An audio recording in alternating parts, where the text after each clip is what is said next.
एक चाय वाला अपने एक बुजुर्ग कस्टमर को फ्री में चाय पिला देता है एक दिन, जब वह उदास बैठा हुआ था। बुजुर्ग व्यक्ति कहता है कि मेरे पास पैसे नहीं है बेटा। तो वो कहता है कि कोई बात नहीं बाबा, आप चाय पी लीजिए, क्योंकि आप मेरे बाबा के समान हो, तो आपको पैसे देने की कोई भी जरूरत नहीं है। इस बात को सुनकर वह बुजुर्ग व्यक्ति चाय पीता है और जैसे ही वो यहाँ से जाने वाला होता है तो उसी दौरान वहां पर बारिश हो जाती है और उसके बाद जो वह चाय वाला होता है अपने पुराने छाते को उस बुजुर्ग बाबा को दे देता है। कहता है कि बाबा, बारिश में भीग जाओगे और आपकी तबीयत खराब हो जाएगी। इस बात को सुनकर बुजुर्ग व्यक्ति जो काफी देर से उदास बैठा हुआ था, उसके चेहरे पे हल्का सा संतोष का भाव आ जाता है और इसके बाद वह वहां से चला तो जाता है। लेकिन उसके बाद उस चाय वाले की पूरी ही जिंदगी बदल जाती है। क्या हुआ था उस चाय वाले के साथ और कैसे उसकी जिंदगी बदल गई एक मुफ्त की चाय पिलाने की वजह से, पूरी सच्चाई के बारे में जानने के लिए वीडियो को अंत तक जरूर देखें। दिल्ली के चांदनी चौक के मार्केट में एक चाय की दुकान होती है, जो कि ज्यादा बड़ी नहीं है, छोटी सी चाय की दुकान है। और उस दुकान को एक अनिकेत नाम का 25 साल का लड़का चलाया करता है। अनिकेत, जिसके घर में उसकी बूढ़ी दादी है, उसके माता पिता पहले इस दुनिया से जा चुके हैं और वह अपनी दादी को लेकर दिल्ली की एक छोटी सी गली में किराए का मकान लेकर रहा करता है। यहां से चाय की दुकान से उसका घर ज्यादा दूर नहीं है, लगभग 200 से 300 मीटर दूर है अंदर गली में। और वह अपनी दादी के छोटे छोटे सपनों को पूरा करना चाहता है। उसने अपनी जिंदगी में इतना कुछ देख लिया है कि उसकी आगे बढ़ने की दौड़ बिल्कुल खत्म हो चुकी है। वह तो केवल अपनी दादी के लिए जिंदगी जिया करता है और उसी के लिए थोड़े थोड़े पैसे अपनी चाय की दुकान से बचाकर एक डिब्बे में रखा करता है, ताकि वह अपनी दादी को तीर्थ यात्रा पर घुमाने के लिए भी ले जा सके। बाकी जो पैसे बचा करते हैं, उन पैसों से घर का खर्च चल जाता है और साथ में दादी की जो दवाइयां होती हैं, उनका खर्च निकल आता है। अनिकेत अपनी दुकान को बड़ी ही मस्ती के साथ चलाया करता है, सभी के साथ हंस खिलखिलाया करता और चाय के साथ साथ वह खुशियां भी दिया करता है। इसी वजह से उसकी दुकान पर सभी लोग आया करते हैं और अपना अच्छा समय वहीं पर व्यतीत किया करते हैं। लोग अनिकेत की चाय की काफी ज्यादा प्रशंसा किया करते, क्योंकि उस चाय में चाय के साथ साथ अनिकेत का प्यार भी था। और जो चाय देते समय वो दूसरों के साथ हंसकर बातें किया करता था, उन बातों की वजह से भी कुछ कस्टमर सीधे वहां पर आया करते। सब कुछ अच्छी तरह से चल रहा था और तभी एक दिन अनिकेत की दुकान पर एक बुजुर्ग व्यक्ति आते हैं, जो काफी ज्यादा बुजुर्ग थे और उनके चेहरे पर उदासी भी काफी ज्यादा छाई हुई थी। उन बुजुर्ग व्यक्ति का नाम होता है चंद्रकांत वर्मा। चंद्रकांत वर्मा उदास हालत में इधर उधर घूम रहे थे और घूमते घूमते अचानक से उनकी नजर अनिकेत की चाय की दुकान पर पड़ती है। इसके बाद वह धीरे धीरे कदमों से उस दुकान पर आ जाते हैं और वहां पर साइड में पड़ी हुई बेंच पर चुपचाप आकर बैठ जाते हैं। अनिकेत बुजुर्ग व्यक्ति को नोटिस करता है और देखने लगता है कि ये काफी ज्यादा उदास है। तो वो कहने लगता है कि बाबा, क्या हुआ, आप इतने उदास क्यों हैं, आपको चाय चाहिए? तो उसके बाद बुजुर्ग व्यक्ति कहता है कि हाँ बेटा, मुझे चाय चाहिए। इसके बाद जो अनिकेत होता है एक अच्छी सी चाय उसके लिए बनाता है और उसको मुस्कुराते हुए देने लगता है। लेकिन जब वह उसको मुस्कुराते हुए चाय देता है, उसके बावजूद भी जो बुजुर्ग व्यक्ति होता है वह उसकी तरफ देखकर मुस्कुराता नहीं है और चाय को लेकर चुस्कियां ले लेकर चाय को पीने लगता है, मानो वह गहरी सोच विचार में हो, जैसे उसका सब कुछ छिन गया हो और उसके पास कुछ भी नहीं हो। अनिकेत को यह चीज बड़ी ही अजीब लगती है। लेकिन इतनी देर में उसके और कुछ बुजुर्ग ग्राहक आ जाते हैं, जो उस पर रोज चाय पिया करते थे। और जैसे वो लोग आते हैं तो यहां पर अनिकेत हंसकर उनका स्वागत करता है और उनके लिए भी चाय बनाने लगता है। धीरे धीरे बुजुर्ग व्यक्ति की चाय खत्म हो जाती है और उसके बाद वह अपने जेब में से कुछ खुले पैसे निकालता है और उन्हें गिन गिन कर अनिकेत को चाय के पैसे दे देता है। अनिकेत पैसे लेते वक्त भी मुस्कुरा रहा था, लेकिन बुजुर्ग व्यक्ति उनके साथ मुस्कुराए नहीं थे।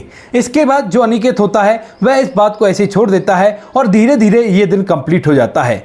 दूसरे दिन सुबह सुबह जैसे वो दुकान लगाता है तो उसके बाद ग्राहक आने लगते हैं और धीरे धीरे जैसे वो समय होता है जिस समय वो बुजुर्ग व्यक्ति आया करता था, शाम के लगभग 6:30 बजते हैं, तो उसी दौरान वह बुजुर्ग व्यक्ति फिर से वहां पर आ जाता है और इस बार भी उसके चेहरे पर एक अजीब सी उदासी थी। अब इस बात को देखकर अनिकेत को फिर से आश्चर्य होता है, लेकिन जैसे वो यहाँ पर आता है तो आज बैठते वो कहता है कि बेटा, मेरे लिए एक चाय बना दो। इस बात को सुनकर वह सोचने लगता है कि कोई बात नहीं, धीरे धीरे बुजुर्ग अभी नए नए हैं तो धीरे धीरे बातचीत करने लगेंगे, अब इन्हें बातचीत करने में थोड़ी शर्म आती होगी।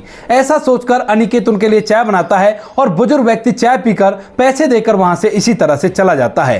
धीरे धीरे यह सिलसिला लगभग 7 से 8 दिन चलता है और 7-8 दिन के अंदर जो बुजुर्ग व्यक्ति होता है, अब थोड़ी सी मुस्कान उसके चेहरे पर आने लगी थी। वह अनिकेत को पैसे देते वक्त हंसा करता उसकी तरफ और यहां पर जब आकर बैठा करता तो अनिकेत की तरफ देखकर मुस्कुराया करता और बुजुर्ग लोगों में आपस में बातचीत किया करता। जब बुजुर्ग व्यक्ति सबसे हंसबतियाने लगता है तो एक दिन अनिकेत के पास जब वो बुजुर्ग व्यक्ति आता है तो कोई और ग्राहक नहीं था, तो अनिकेत उससे बातचीत करने लगता है अपने व्यवहार के अनुकूल। और उसी दौरान अनिकेत को पता चलता है कि बुजुर्ग व्यक्ति का नाम चंद्रकांत वर्मा है और ये पीछे से उत्तर प्रदेश के गांव के रहने वाले हैं। वहां के पास ही के बाजार में इनकी बहुत बड़ी ज्वेलरी की शॉप थी और इनका एक बेटा भी था और भरा पूरा परिवार था। पत्नी, बेटा और बेटे की भी शादी हो गई थी। लेकिन जैसे बेटे की शादी होती है और शादी के बाद पत्नी गर्भवती होती है, उसी दौरान चंद्रकांत जी की पत्नी की मौत हो जाती है। और उसके बाद जब उसके बेटे की बहू बच्चे को जन्म देती है तो बच्चे को जन्म देते वक्त उसकी भी मौत हो जाती है। अब इस बात को देखकर चंद्रकांत जी पूरे टूट गए थे और इसी बात को लेकर जो चंद्रकांत जी का बेटा होता है वह भी पूरी तरह से टूट जाता है। इसके बावजूद भी जो चंद्रकांत जी होते हैं अपनी ज्वेलरी की शॉप को संभालते हैं और धीरे धीरे समय बीतने लगता है। समय के साथ साथ वह बेटे से बार बार कहते हैं कि बेटा दूसरी शादी कर ले, लेकिन बेटा दूसरी शादी करने के लिए बिल्कुल भी तैयार नहीं होता। लेकिन जैसे चंद्रकांत जी की पोती शादी के योग होती है तो उसी दौरान चंद्रकांत सिंह जी का जो बेटा होता है सुरेश, उसकी तबीयत खराब रहने लगती है और तबीयत खराब होने के कारण चंद्रकांत जी अपनी सारी प्रॉपर्टी बेचकर अपने बेटे का इलाज कराने लगते हैं। लेकिन सारा के सारा पैसा भी खत्म हो जाता है और उसके बावजूद भी चंद्रकांत जी के बेटे की जान नहीं बच पाती है और वह इस दुनिया को छोड़कर चला जाता है। अब घर के अंदर दादा और पोती रह गए थे और दादा पोती एक दूसरे का सहारा बनते हैं और धीरे धीरे समय व्यतीत करने लगते हैं। कुछ पैसे उनको बच गए थे प्रॉपर्टी को बेचने के बाद पिता के इलाज से, और उनसे कुछ दिनों तक वह उसी गांव में अपना समय व्यतीत करते हैं। लेकिन धीरे धीरे करके यहाँ पर जो चंद्रकांत जी होते हैं उनकी दुकान भी चली गई, जितना भी पैसा था वो सारा चला गया बेटे के इलाज में, और उसके बाद वह पूरी तरह से रोड पर आ जाते हैं। अब यहाँ पर जो चंद्रकांत जी होते हैं वह अपनी हिम्मत तो हार ही चुके थे, लेकिन वह अपनी पोती की तरफ देखते हैं और अंदर ही अंदर घुट घुट कर रोया करते हैं।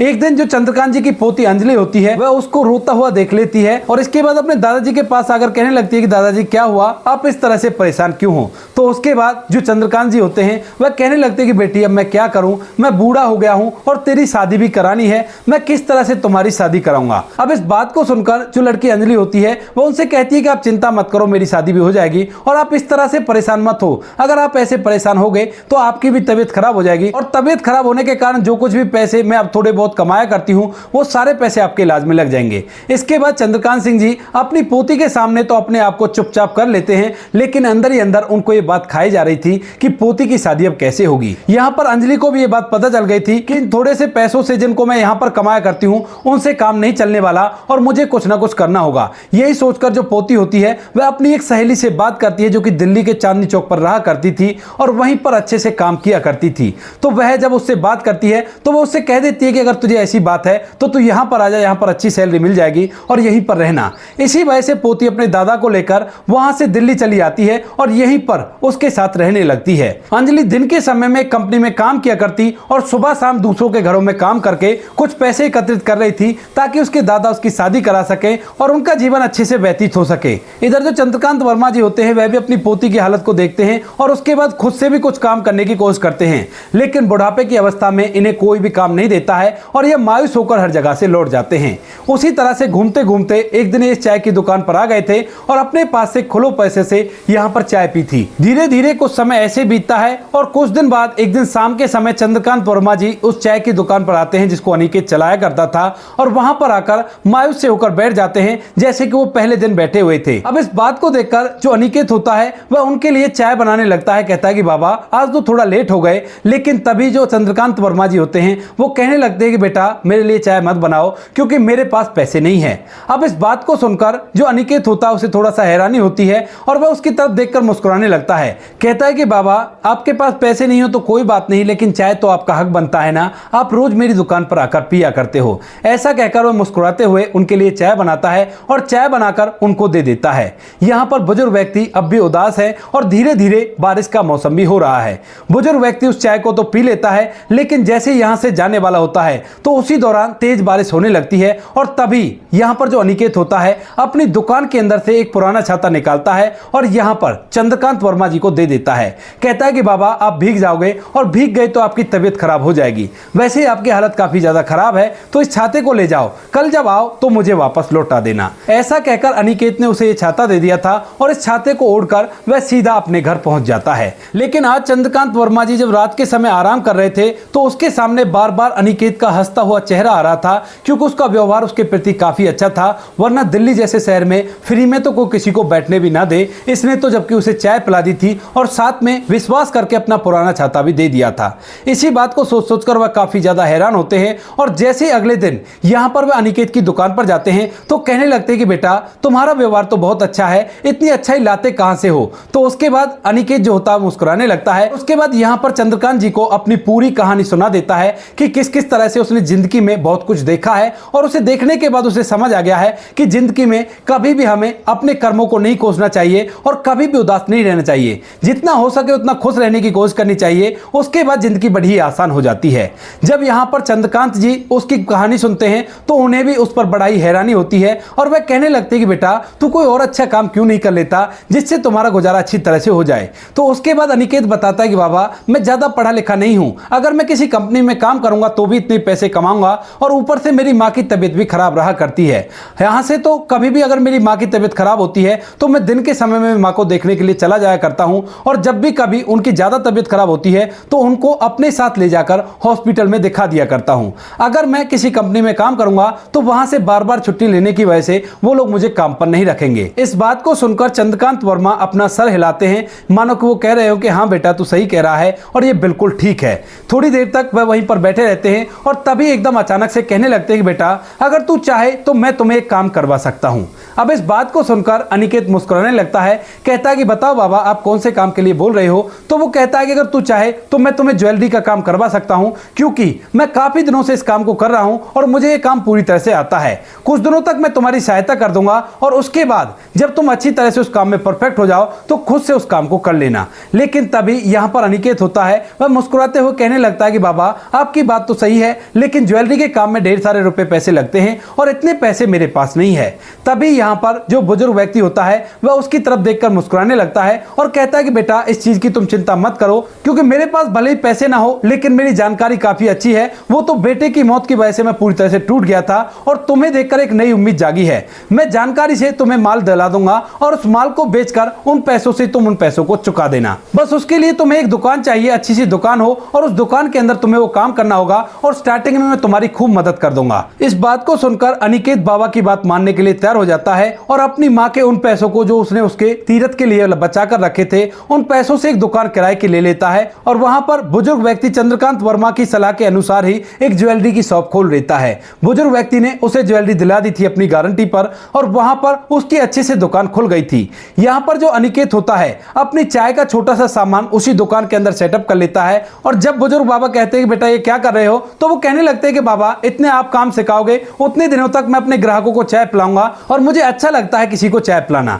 इस बात को सुनकर बुजुर्ग व्यक्ति हंसने लगते हैं और उसके बाद वहीं पर दोनों के दोनों काम करने लगते हैं। अनिकेत अपने ग्राहकों को चाय बना बनाकर पिलाया करता और यहाँ पर जो बुजुर्ग बाबा होते हैं वह उसे साथ साथ में ज्वेलरी का काम सिखा रहे थे। धीरे धीरे समय बीतता है और समय के साथ साथ अनिकेत की दुकान पर और ज्वेलरी की दुकानों से ज्यादा भीड़ होने लगती है, क्योंकि यहाँ पर सबसे मेन कारण था अनिकेत का व्यवहार। अनिकेत का व्यवहार इतना अच्छा था कि उसका मुकाबला कोई भी ज्वेलर नहीं कर सकता था और साथ में वह अपने ग्राहकों को खुद अपने हाथ से चाय बनाकर पिलाता था। यह भी एक अनोखी बात थी, क्योंकि कोई भी ज्वेलर अपने ग्राहकों को खुद से चाय बनाकर नहीं पिलाता था। इसी वजह से काफी सारे लोग उससे जुड़ जाते हैं और उसकी दुकान से ज्वेलरी की खरीदारी करने लगते हैं। ऊपर से अनिकेत के अंदर कोई भी लालच नहीं था और यहाँ पर जो बुजुर्ग व्यक्ति चंद्रकांत वर्मा जी होते हैं उन्होंने भी उसको लालच करना बिल्कुल नहीं सिखाया था और कहा था कि बेटा मेहनत से सफलता हासिल होती है और उसके अलावा कोई भी रास्ता नहीं है। हम 2 नंबर के पैसों से कुछ दिनों के लिए तो अमीर हो सकते हैं, लेकिन जीवन भर वो पैसा नहीं चलता। अगर आपको आजीवन अमीर बनना है तो मेहनत ही करनी होगी। अनिकेत दिल लगाकर मेहनत करता है और लगभग 1 साल के अंदर ही जितना भी कुछ ज्वेलरी का सामान होता है वह सारा सामान उसका ही हो जाता है, क्योंकि उसने सारे पैसे पटा दिए थे और ऊपर से जिस दुकान पर वह किराए में रहा करता था उस दुकान को भी उसने खुद से ही खरीद लिया था। यानी कि अब अनिकेत पूरी तरह से कामयाब हो गया है और उसकी दुकान पर ग्राहकों की भीड़ टूटा नहीं करती है। अनिकेत के साथ बाबा भी वहीं पर रहा करता है और जब वह अच्छी तरह से कामयाब हो जाता है तो उसके बाद जो अनिकेत होता है वह कहने लगता है कि बाबा अब तो मैंने अच्छा खासा पैसा कमा लिया है तो तुम ऐसा करो, अब अपनी पोती की शादी एक अच्छा सा लड़का देखकर उससे करा दो और कोई भी दिक्कत नहीं होने वाली। इस बात को सुनकर जो बुजुर्ग व्यक्ति चंद्रकांत वर्मा जी होते हैं वो कहने लगते हैं कि बेटा मैं तो काफी दिनों से एक बात सोच रहा था। इसके बाद अनिकेत पूछने लगता है कि बाबा क्या बात सोच रहे थे? तो वो कहने लगते हैं कि बेटा क्यों ना तुम मेरी पोती से तुम ही शादी कर लो, क्योंकि वो भी अकेली है और तुम भी अकेले हो और तुम्हारे जैसा लड़का मुझे ढूंढने से भी नहीं मिलेगा। अगर तुम उससे शादी कर लेते हो तो मैं जीवन भर तुम्हारे साथ ही रहूंगा और मुझे तुम्हारे साथ रहना बड़ा ही अच्छा लगता है। अब इस बात को सुनकर अनिकेत थोड़ा सा हैरान हो जाता है और कहने लगता है कि बाबा ये शादी वादी की बात मैं खुद अपने से डिसाइड नहीं कर सकता, इसके लिए आपको मेरी दादी से बात करनी होगी। इसके बाद जो चंद्रकांत वर्मा जी होते हैं वह एक दिन उसके साथ उसके घर जाते हैं और घर जाकर जैसे अनिकेत बताता है कि चंद्रकांत वर्मा है तो जो दादी होती है एकदम से उन्हें हाथ जोड़कर नमस्कार करती है, कहती है कि आपका बहुत बहुत धन्यवाद जो आपने मेरे बेटे को एक इतनी अच्छी राह पकड़ा दी जिसकी वजह से हम लोग अब अच्छी तरह से रहा करते हैं। यहाँ पर अनिकेत ने अच्छे से घर को खरीद लिया था जिसके अंदर वह अपनी दादी के साथ रहा करता था और अच्छे से अपना जीवन को व्यतीत कर रहा था। दादी उसे हॉल में पड़े हुए सोफे पर बैठाती है और उससे बातचीत करने लगती है कि बताइए आज आप यहाँ पर कैसे आए हो। तो उसके बाद यहाँ पर जो चंद्रकांत वर्मा जी होते हैं वह उसे अपनी मन की मनसा बताते हैं, कहते हैं कि मेरी एक पोती है और इसी तरह से वो यहाँ पर काम किया करती है। तो यहाँ पर जो दादी होती है उसे सब कुछ पता था क्योंकि अनिकेत ने बुजुर्ग व्यक्ति और उसके परिवार के बारे में उसे सब कुछ बता दिया था। वो कहती है कि उस सब चीज के बारे में मुझे पता है और आप बताइए आपको क्या बात करनी है। तो यहाँ पर जो चंद्रकांत वर्मा जी होते हैं वो कहने लगते हैं देखिए मैं आपके पोते से अपनी पोती की शादी कराना चाहता हूं क्योंकि दोनों बच्चे बराबर के हैं और ये दोनों अगर एक दूसरे से शादी कर लेंगे तो बहुत ही अच्छा रहेगा। इस बात को सुनकर दादी को भी इस बात पर कोई भी शंका नहीं होती और वह कहती है कि अगर बेटा राजी है तो मैं झट से इस शादी को करने के लिए तैयार हूं। तभी जो दोनों बुजुर्ग होते हैं वो अनिकेत की तरफ देखते हैं और अनिकेत शर्माकर अपना सर नीचे की तरफ कर लेता है और चंद्रकांत वर्मा जी से कहने लगता है कि अगर आप मुझे इस लायक समझते हो तो ये तो मेरे लिए बड़े ही फख्र की बात होगी। इसके बाद यहाँ पर दोनों बुजुर्ग मिलकर दोनों की शादी तय करा देते हैं और एक अच्छे से मैरिज हॉल में दोनों बच्चों की धूमधाम और रीति रिवाजी के साथ शादी हो जाती है। शादी होने के बाद जो अंजलि होती है वो अनिकेत के घर में दुल्हन बनकर आती है और यहाँ पर अनिकेत अब बुजुर्ग दादा को भी अपने घर में ही रखने लगता है क्योंकि वैसे भी उनका कोई भी नहीं है और जब उसकी पोती अंजलि से उसने शादी कर लिया वो उसके घर में रहा करती है तो दादा भी यहीं पर दो रोटी खा लेगा, कोई बड़ी बात नहीं है। आज तक भी अनिकेत दादा और दादी दोनों की अच्छे से देखभाल किया करता है और अंजलि अच्छे से उनका ख्याल रखा करती है। अनिकेत अपनी दुकान से अच्छा खासा पैसा कमाया करता है और अब अनिकेत ने उस दुकान को एक बहुत बड़े शोरूम में तब्दील कर दिया है, लेकिन आज तक भी वह अपने हाथों से ही सभी ग्राहकों के लिए चाय बनाया करता है और यहाँ पर चंद्रकांत वर्मा जी वहीं पर बैठकर उस ज्वेलरी की शॉप को देखा करते हैं। हालांकि उन्हें करना कुछ भी नहीं होता लेकिन अनिकेत उन्हें अपने साथ ले जाता है और वहीं पर बैठाकर रखता है जिससे उन्हें काफी ज्यादा खुशी मिलती है क्योंकि बुजुर्ग व्यक्ति को अपना पोता मिल गया है और यहाँ पर अनिकेत को एक ऐसा सहारा मिल गया था जिसने उसकी पूरी जिंदगी ही बदल दी। तो दोस्तों ये थी आज की कहानी। आपको जो कुछ भी कहना है इस कहानी के बारे में अपनी राय कमेंट बॉक्स में लिख सकते हो, लोगों के साथ शेयर कर सकते हो। वीडियो अगर अच्छी लगी तो वीडियो को लाइक और चैनल को सब्सक्राइब जरूर करें ताकि हमें थोड़ा सा हौसला मिले आप लोगों के लिए ऐसे अच्छे वीडियो बनाने के लिए। इन कहानियों को सुनाने का उद्देश्य किसी को परेशान करना बिल्कुल भी नहीं है। ये कहानी आपको इसलिए सुनाई जाती है ताकि आप लोग इन कहानियों में से कुछ ना कुछ सीख सको और अपने जीवन में उस चीज को अप्लाई कर सको। मिलते हैं किसी नेक्स्ट वीडियो नए टॉपिक के साथ, तब तक के लिए जय हिंद, जय भारत, जय हिंदुस्तान।